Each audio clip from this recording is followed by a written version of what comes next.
Well, there's a lot of debate and conversation currently looking at the role of genetics and environment in the problem that we see with diabetes in American Indian communities. So, for example, diabetes was exceedingly rare prior to damming the rivers in Arizona.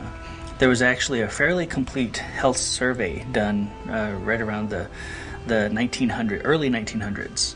And what they found was one documented case of diabetes among southwestern tribes. So it was not a common health problem historically when people lived in a different environment and had different lifestyles. Then what we saw was damming the rivers in the 1920s and 1930s. And then by the 1970s, some of the local tribes had the highest rate of diabetes in the world. So we did not see a tremendous genetic shift between 1900 and 1970.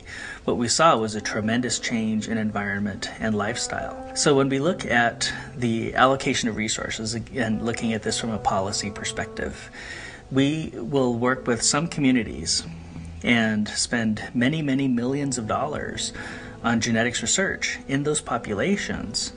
And at the same time, we won't spend $40,000 for a PE teacher. So we haven't prioritized the allocation of resources to reflect the needs of the communities. We've allocated resources to reflect the needs of policymakers and the medical research community. And this really is a social injustice.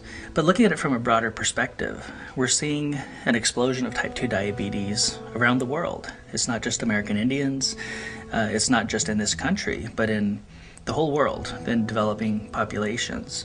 What we've seen is a tremendous change in diet and processed foods and things like corn syrup, which makes the availability of sugar that much greater in processed foods. And as a result, we're seeing a tremendous increase of diabetes throughout the world. And that certainly is not genetic. The world has plenty of healthy food, we just don't distribute it equally.